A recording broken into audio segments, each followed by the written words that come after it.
Bonjour et bienvenue sur le podcast Miroir Désinvolte, le podcast qui vous aide à devenir qui vous êtes. Je suis Adeline Anger, coach de vie hypnothérapeute. Ma mission, c'est de vous aider à vivre une bonne vie, tout simplement. Une vie où vous vous sentez bien. Et je crois que pour faire ça, vous avez besoin d'apprendre ou de réapprendre à aller à l'intérieur de vous pour y trouver vos propres réponses. Car une bonne vie, c'est une vie que l'on définit selon ses propres termes.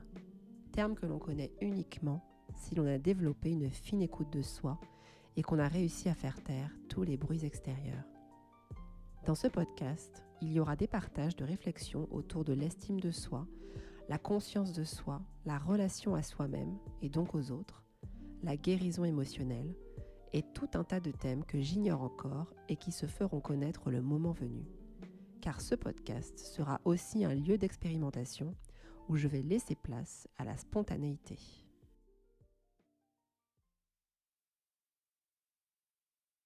Bonjour à tous et à toutes, je suis très contente de vous retrouver aujourd'hui. J'ai un peu hésité à créer cet épisode aujourd'hui parce que peut-être que vous l'entendez, mais j'ai le nez un peu bouché, la voix cassée. Mais ce matin, en préparant dans ma salle de bain, il y a un début d'épisode comme ça que j'ai commencé à créer dans ma tête et quand ça m'arrive, je sais que c'est pour moi le jour où je dois créer l'épisode, donc allons-y, malgré la voix un peu particulière. Et l'épisode du jour, c'est lâcher le contrôle, être dans le flow et prendre sa place. J'ai un peu hésité à reparler de contrôle dans cet épisode parce que il y a déjà un épisode que j'ai créé sur ce thème. Mais il y a toujours plusieurs perspectives pour un thème. Et puis, je crois que cette notion de contrôle est une notion qui me parle beaucoup, de par mon histoire personnelle. Et j'ai très envie d'en reparler, de transmettre là-dessus. Et aussi, plus globalement, de voir en fait comment se défaire du contrôle et en quoi c'est lié avec le fait de prendre sa place. Et j'ai aussi envie de vous expliquer un petit peu qu'est-ce que j'appelle prendre sa place. En fait, on va commencer presque dans le désordre parce que j'ai envie de vous expliquer, de vous dire ce que j'appelle prendre sa place en termes de développement personnel.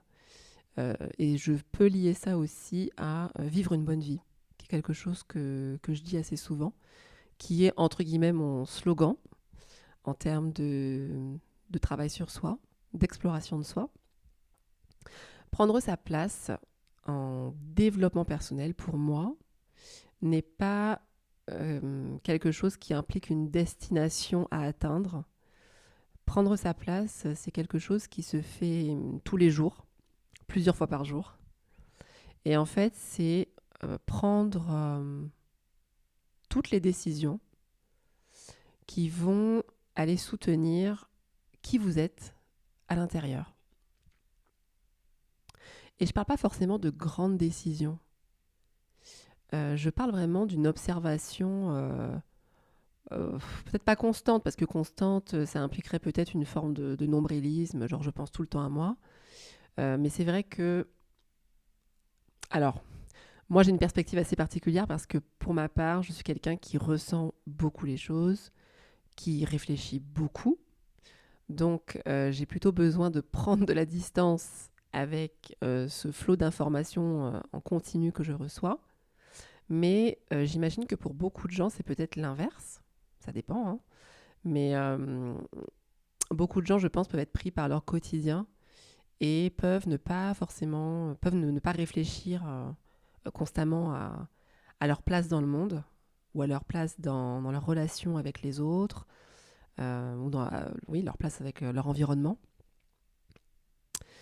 Et je pense que prendre sa place, c'est vraiment être très attentif à qui on est dans différentes situations. Et donc prendre sa place, c'est pas une espèce de Graal ou une espèce de destination à atteindre, parce que c'est vrai que c'est un terme ce sont des termes qui peuvent évoquer plein de choses. Donc je pense que c'est important aussi pour moi de poser un peu le cadre par rapport à ça. Parce que par exemple, prendre sa place, ça peut être prendre sa place dans sa vie professionnelle par exemple. Et c'est super intéressant aussi de faire ce travail-là. mais c'est pas exactement comme ça que moi je l'entends. Je l'entends plutôt comme prendre sa place au niveau intime et personnel, de manière à pouvoir être dans une expression de soi qui est belle et qui est juste. Et donc prendre sa place, c'est pas une place fixe. C'est pas comme une chaise que vous devez chercher et vous devez absolument vous asseoir dessus et ça y est, là, vous aurez atteint votre place. Un peu comme le concept de la mission de vie. La mission de vie, c'est un concept dont je parlerai à un autre moment, mais y a beaucoup cette idée de finalité, de destination à atteindre, et c'est super plombant en fait. Euh, c'est pas très vivant d'avoir ce genre d'image en tête quand on fait un développement personnel. Alors, il peut y avoir ce côté un peu exaltant du style, ouah, j'ai ce truc à atteindre, donc c'est un peu la carotte que vous avez devant vous. Mais en fait, ça va uniquement stimuler des parties de vous qui ne sont pas les parties les plus profondes et qui ne sont pas les véritables agents de transformation de votre personne. Alors quand j'appelle agent de transformation, enfin ce que j'appelle agent de transformation, c'est pas forcément que vous avez besoin de vous transformer en quelqu'un d'autre. La transformation pour moi est toujours un retour à qui on est véritablement. Ce n'est pas se travestir en une autre personne. C'est revenir à l'essence. Et j'ai vraiment le geste avec ma main, c'est marrant d'ailleurs, le geste de revenir en bas, à la racine, à l'origine de qui on était avant, de recevoir tous les conditionnements familiaux, sociétaux, etc. En ce sens, vivre une bonne vie n'est pas une vie uniquement faite de joie et de bonheur et d'abondance. Il y a ça, bien évidemment, mais vivre une bonne vie, pour moi, c'est une vie où on est en capacité d'avoir assez de ressources, d'avoir euh, accès à ces ressources pour pouvoir traverser ce que la vie va nous demander de traverser, dans les bons et dans les mauvais moments, entre guillemets, même s'il n'y a pas réellement de mauvais moments, mais ça peut être quelque chose de dur à dire et quelque chose de dur aussi à entendre. Donc si c'est dur à entendre pour vous, je m'en excuse, même si effectivement, je suis quelqu'un j'ai vécu quand même beaucoup d'épreuves. C'est quelque chose dont je parlerai un jour, je pense. Mais c'est pour vous dire que je vous en parle aussi en connaissance de cause et pas en étant une espèce de licorne du style oui, la vie est belle même quand elle est moche. Non, parfois la vie est très très dure et c'est dur de se dire que ça aussi, ça fait quand même partie de la vie, mais ça fait aussi partie de la vie, donc j'ai besoin quand même de le dire aussi. Et vivre une bonne vie, c'est une vie où vous êtes résilient, où vous êtes souple. Il faut qu'il y ait de la souplesse dans votre manière de penser. Il faut qu'il y ait de l'humilité par rapport au monde que vous rencontrez et surtout par rapport à qui vous êtes. Il faut aussi qu'il y ait du calme. Vous pouvez être quelqu'un de... Je rigole parce que c'est vrai que les gens me perçoivent comme étant très calme, avec une voix très posée, etc. Ce qui fait partie, effectivement, de mon caractère, partiellement, parce que j'ai aussi un côté extrêmement tranchant, extrêmement feu. Et je rigole encore plus parce que là, quand je suis venue, j'écoutais de la musique et j'écoute jamais de musique calme, par exemple. J'écoute beaucoup de salsa, de samba, donc des musiques très rythmées. Et j'écoute aussi beaucoup de rap, rap US, rap américain. Donc, c'est ce côté calme que j'ai. Pourquoi je vous raconte tout ça ? Parce que je sais que mon côté calme fait aussi partie justement de mon besoin de contrôler. C'est-à-dire qu'à un moment, cette qualité que j'ai est venue un peu déborder et est devenue comme un moyen, une manière de survivre émotionnellement dans certaines situations. Puisque être calme, c'est aussi sourire souvent, se taire souvent, cacher ce que l'on ressent souvent, cacher ce que l'on pense. Et parfois, c'est aussi ne pas s'affirmer dans certaines situations. Et je peux voir aujourd'hui à quel point ce qui est une qualité est aussi venu répondre à un besoin de contrôler. Contrôler mon image, contrôler la façon dont les autres me perçoivent et contrôler ma peur du conflit, mon envie de ne pas faire de vagues, de rester petite. Rester calme m'a donc permis de rester à ma place, à la place que je pensais devoir mériter, qui est une place où, oui, je pensais qu'être calme était ce qui allait me permettre d'être acceptée.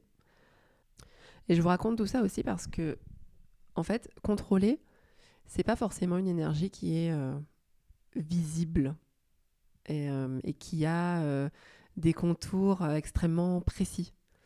On peut être quelqu'un de très effacé, être dans le contrôle. Enfin, c'est une énergie qui se déguise sous différents costumes. Et ce que j'ai envie de dire par rapport au contrôle surtout, c'est que pour lâcher prise, en tout cas pour se diriger vers une vie où on est un peu plus soi-même, puisque pour moi le contrôle c'est vraiment le fait de maintenir quelque chose qui n'a plus sa place, qui a une sorte de maintien de survie. Et donc pour laisser aller cette façon de fonctionner, vous ne pouvez pas en fait juste lâcher. Quand vous prenez conscience de ça, vous ne pouvez pas juste lâcher parce que c'est complètement contre nature pour vous. Vous avez mis beaucoup de temps à construire cette stratégie. Et si vous avez envie d'aller vers une vie plus souple, où il y a un peu plus de flow, donc ces moments un peu de vide, où vous faites les choses très naturellement et où il n'y a pas de sensation comme ça de résistance, mon chemin est toujours le même en fait. C'est vraiment le chemin de la douceur, de la lenteur, d'agir envers soi avec beaucoup de minutie et beaucoup de respect. Parce que vous avez mis du temps à créer cette manière d'être, de contrôler. Et que ce contrôle-là, il ne vous a pas apporté que des problèmes. Contrôler, c'est pas... Enfin, tout comportement que vous jugez négatif a forcément vous a forcément apporté quelque chose de positif dans votre vie. Sinon, vous n'auriez pas développé ce comportement, en fait. Donc, mettre de la conscience sur l'intérêt que vous avez eu à faire ça, et j'utilise bien mettre de la conscience parce que comprendre au niveau intellectuel, c'est pas forcément ce qui va vous emmener dans la transformation. Ce qui emmène les gens vers un nouveau comportement, une nouvelle perspective, c'est vraiment d'aller sentir intimement comment ce contrôle-là est venu réparer un bout de votre histoire. C'est peut-être comme ça que je le dirais. Vous savez, je parle beaucoup de manière un peu symbolique et imagée. Et c'est pas anodin, c'est pas un détail. Déjà, c'est comme ça que j'ai envie de parler. En fait, je déteste parler et écrire de façon informative ou éducationnelle. Je le fais un peu de temps en temps, mais je me sens vraiment pas en vie quand je fais ça. Je parle de façon un peu poétique, onirique, parce qu'en fait, c'est le monde de l'image, de la symbolique et de la rêverie qui permet à l'esprit humain de se transformer en profondeur. Ça m'amène d'ailleurs vers un autre sujet qui est lié à ça aussi, le sujet de la transformation. Donc on est toujours sur le thème de transformer le contrôle en souplesse, en planche de surf. Genre comment on glisse un peu plus dans sa vie. J'ai beaucoup lu, ou en tout cas je vois souvent passer ce terme de mindset. Terme utilisé donc par les Américains, mais aussi par les Français, qui veut dire état d'esprit. Et c'est étrange parce que mind, ça veut bien dire esprit effectivement en français, mais en réalité, la traduction n'est pas géniale parce que quand on regarde un peu les contenus autour du mindset, c'est souvent un travail qui est autour de croyances conscientes. Quand on dit par exemple transformer votre mindset et reprogrammer votre cerveau pour, je sais pas, accomplir l'apogée dans votre vie amoureuse. Voilà. Quand on lit ça, on pourrait vraiment s'imaginer que de façon consciente, on peut faire ce travail. Alors, le conscient, c'est comme un pont vers votre inconscient, mais en fait, là où le changement se passe, c'est dans l'inconscient. Et pour aller faire des changements dans l'inconscient, donc bien sûr, il y a l'hypnose, je pratique l'hypnose, mais c'est pas l'outil en fait. On n'est pas là pour penser en termes d'outils et de patch pour se réparer. Alors je sais qu'en plus, ce serait très normal de faire ça parce que dans le paradigme occidental, c'est comme ça qu'on pense sa vie. On a un problème, il faut le réparer, on met un patch. On va voir un thérapeute, on met un patch. Mais en fait, quand on veut réellement transformer sa vie et qu'on veut se prendre en main sur le long terme, en tout cas pour le reste de sa vie, bon, reste qui peut être très long, hein. Moi j'ai 36 ans, j'espère que je vivrai extrêmement longtemps. Et pour faire le reste de ma vie, là, je veux être autonome dans ma manière de travailler. Je veux être accompagnée, bien sûr, par d'autres thérapeutes et coachs, mais je veux pouvoir sentir mes propres réponses et suivre un chemin qui est à moi. Et donc, cette histoire de mindset, moi, me renvoie beaucoup, paradoxalement, à cette idée de contrôle. Parce que mindset, the mind, renvoie en réalité en français, non pas à l'esprit, mais au mental. Il y a beaucoup de travail qui se prétend transformateur sur le marché, mais qui est en fait là pour nourrir votre mental. Donc votre mental, dont la mission est surtout de mettre en place des plans d'action. Donc mettre en place des plans d'action, mais c'est en aucun cas votre mental qui va aller faire des transformations au niveau de votre inconscient. Donc c'est pas un travail de mindset qui va vous permettre de faire des transformations profondes sur votre vie. Le mindset étant en plus une espèce de changer votre attitude pour changer votre vie. Donc pour des choses de surface, ça peut marcher, ça peut marchoter. Mais si vous souhaitez mettre en place vraiment un nouveau comportement et que ce nouveau comportement est complètement différent des croyances que votre esprit porte, alors vous serez en résistance. Vous allez peut-être essayer de forcer sur ce travail de mindset, mais ce sera un travail par à-coup et en fait vous allez revenir en arrière à chaque fois parce que vous ne travaillez pas sur le bon plan. Moi, le travail que je fais, je pense que c'est un travail, de l'esprit, mais dans le sens spirit, l'esprit. Après, encore plus haut, c'est soul. Bon, là, c'est l'âme, mais moi, je ne touche pas à ça. Et c'est pour vous dire aussi que le travail spirituel n'est pas forcément un travail extrêmement dans l'étrange et extrêmement perché. D'ailleurs, je pense qu'un bon travail de l'esprit est très enraciné. Sinon ça ne marche pas, en fait. On est dans un espace, on vit dans un corps, on est fait de chair. Donc, ce travail de l'esprit doit constituer, comme je dis souvent, un aller-retour entre votre monde intérieur et le monde extérieur. Vous êtes là pour construire votre vie dans le monde matériel. Et donc, parfois, je me dis, je pars un peu loin dans mon délire, mais bon. Si vous avez suivi, c'est cool. Si vous n'avez pas suivi avec le mindset, c'est pas grave. C'est simplement pour vous dire que le travail de transformation n'est pas un travail que vous pouvez faire comme ça, juste avec votre volonté. Ça aussi, c'est quelque chose de très important dont je voulais parler, la volonté. La volonté, le mythe du quand on veut, on peut. Je suis la première à croire vraiment que quand on veut aller quelque part, on peut se donner les moyens d'y aller. Ça, c'est vrai. Et c'est important d'avoir quand même cette graine d'envie, parce que dans le sens inverse, si quelqu'un ne veut pas aller quelque part, il y va vraiment pas. Par contre, on a assisté, je trouve, dernièrement à une espèce de... euh, comme si la volonté seule pouvait permettre vraiment de faire tout ce qu'on voulait de notre vie.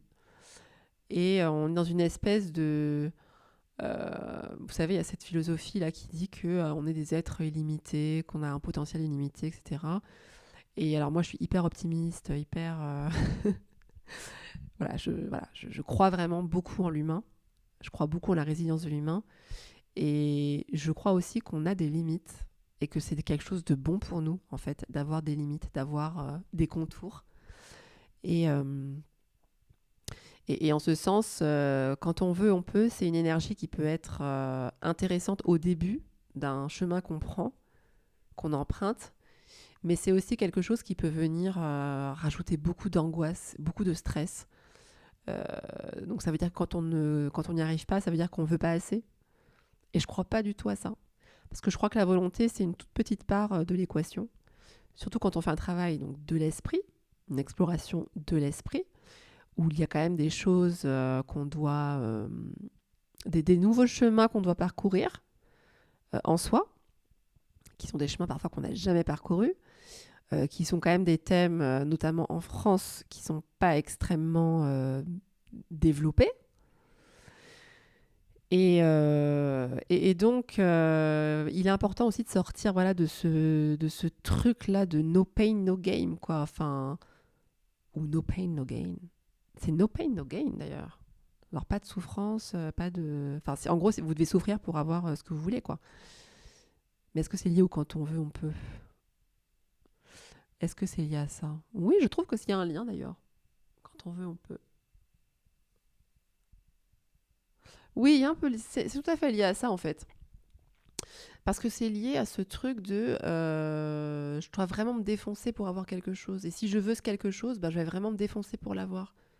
Donc par exemple, pour le voilà, je dois lâcher le contrôle, ben je vais vraiment me défoncer. Puis alors bon courage hein, pour te défoncer, pour lâcher quelque chose. C'est deux énergies qui sont pas du tout compatibles. Donc franchement, bah, tu vas grave en chier quoi. Mais bon, passons les détails.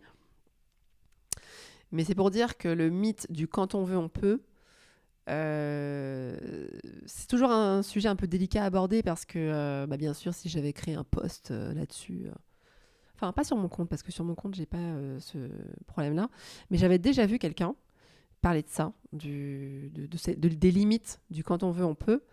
Et je me rappelle des réactions qui disaient oui, bah dis donc, c'est pas très optimiste ce que tu as écrit. Moi je pense que quand on veut, on peut. Regarde, moi j'ai lutté, j'ai réussi, nanana.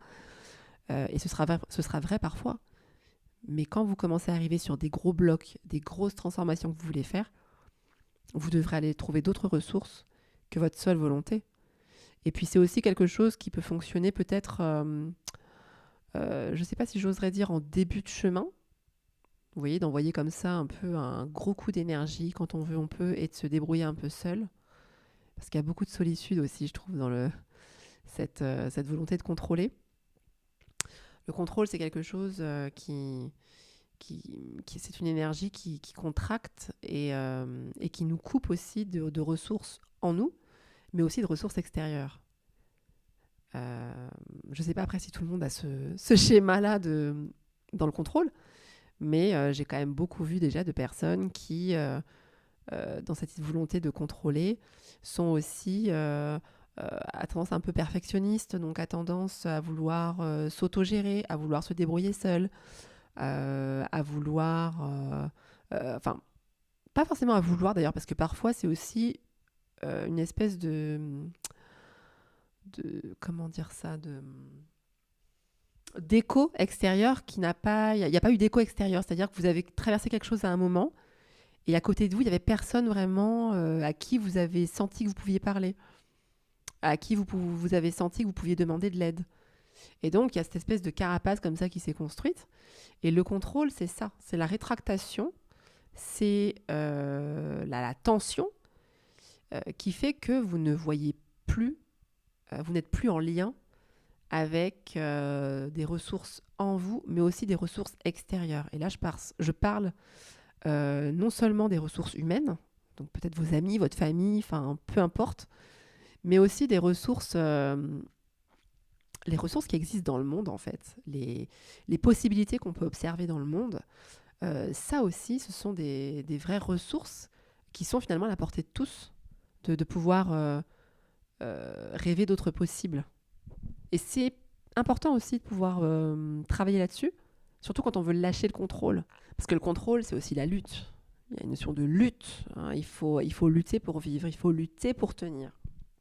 Et quand on commence un peu à s'ouvrir déjà au monde extérieur, donc observer d'autres réalités, rencontrer par exemple des personnes qui vivent un style de vie mais totalement différent du nôtre, ou qui, face à notre comportement, pourrait dire ah bon, t'es comme ça et tout, bah dis donc, ça a l'air compliqué, viens, regarde comment nous on fait, comment ça se passe, etc. Bah en fait, ça déjà, ce genre d'expérience, ça va complètement, ça peut complètement vous ouvrir. Ça peut ouvrir votre cœur en fait. C'est un travail du cœur aussi. Le travail de l'esprit, c'est oui, l'esprit et le cœur, c'est assez lié finalement. Et ça ouvre. Quand une perspective s'ouvre, le corps s'ouvre. C'est aussi comme ça qu'on peut lâcher un peu le contrôle et se dire, tiens, j'ai toujours fait comme ça, mais finalement, peut-être qu'on peut faire autrement. Et déjà, être à cet endroit-là, où vous restez avec votre stratégie de contrôle, etc., tout constipé, mais vos yeux commencent à regarder autre part, c'est déjà un début d'ouverture. Vous pouvez déjà être en gratitude par rapport à ça.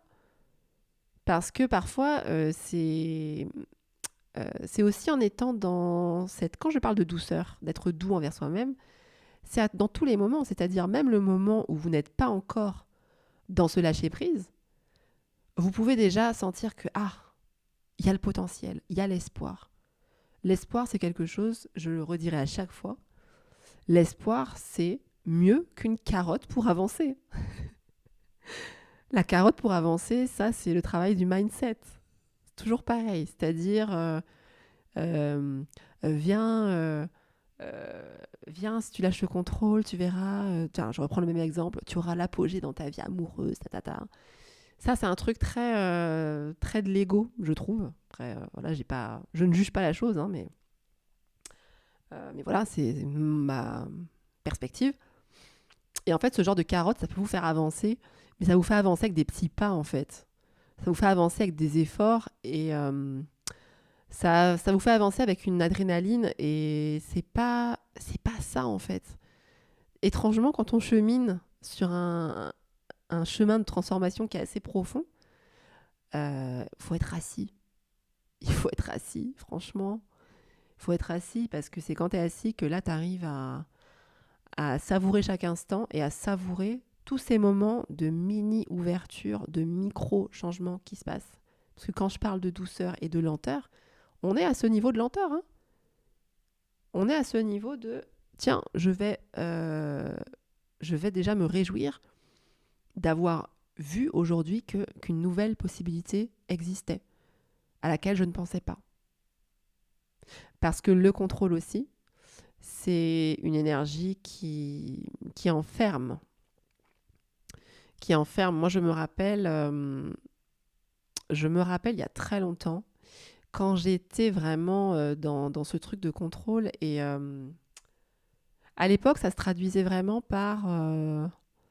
là, je vous remonte vraiment à l'adolescence, début de la vingtaine, par une espèce d'anesthésie complète de ma personne, où je vivais ce que j'appelle un mort-vivant.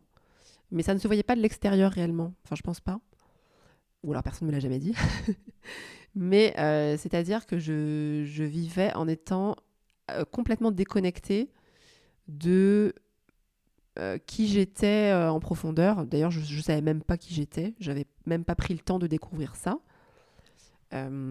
Et donc, quand j'étais dans cette énergie-là, ben... Je sais plus ce que je voulais vous dire en réalité par rapport à ça. C'est dommage, hein. Ça avait l'air super passionnant en plus. Mais je ne sais plus. Ah mais si, bien sûr. À ce moment-là, je n'avais jamais fait de développement personnel. J'étais vraiment, j'allais dire un poussin, même pas un poussin dans sa coquille, hein, j'étais un jaune d'œuf, hein, je pense on peut dire ça, un jaune d'œuf.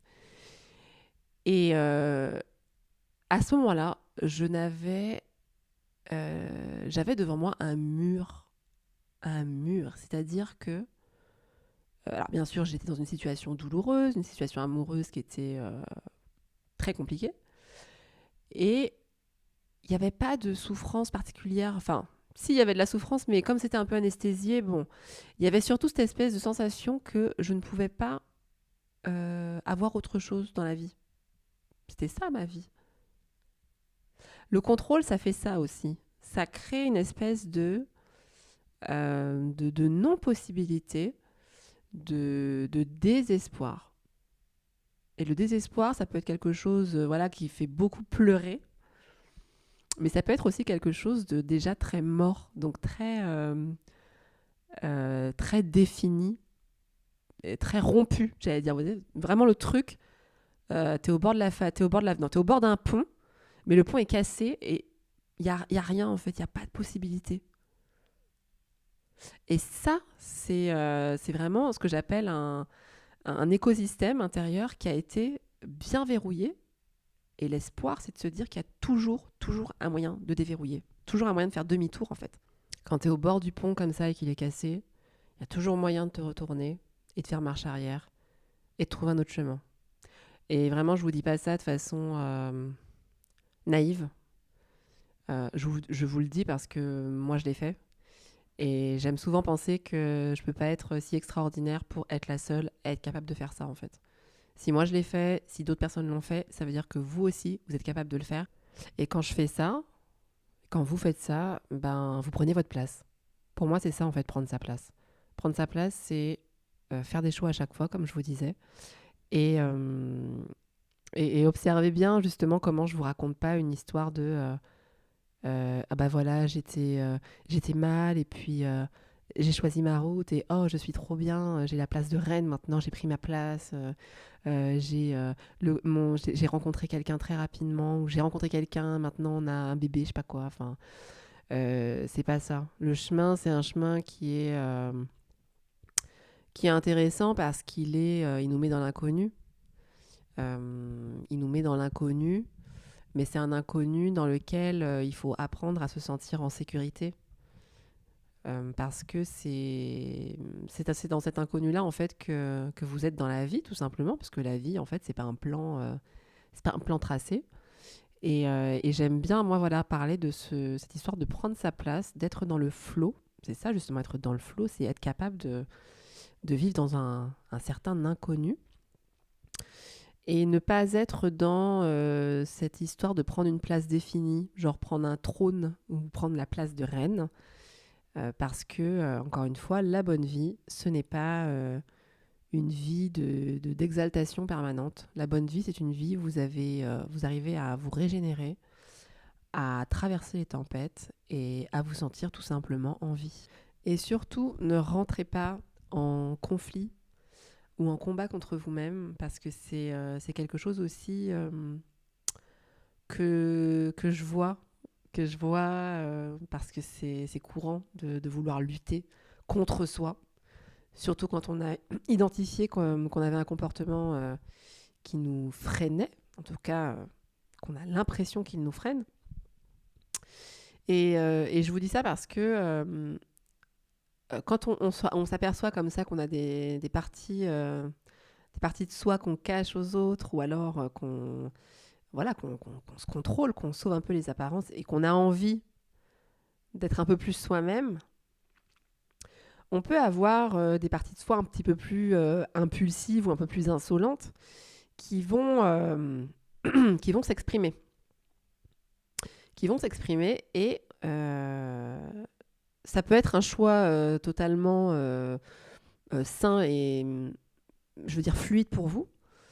Mais parfois, ça peut être aussi un choix un peu plus mental.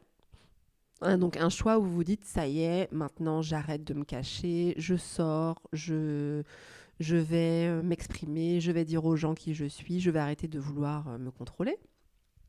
Je vous le dis parce qu'effectivement, quand on fait du développement personnel, on a quand même certaines pratiques ou certaines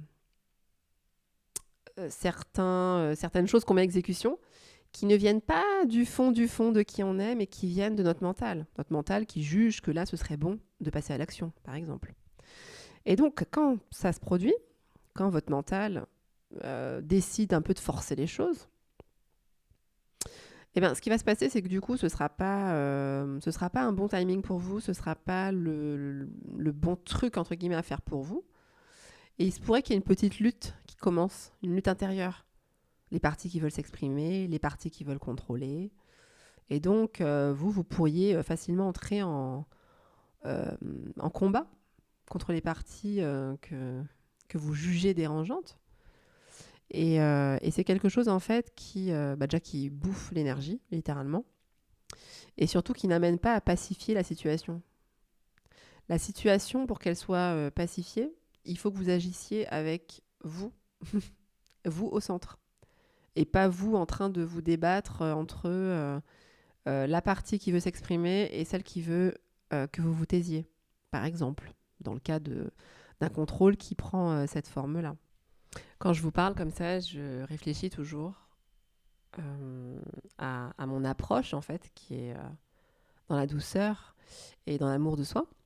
Et je me demande si c'est le seul chemin possible pour alchimiser ce qui a besoin d'être alchimisé en ressources.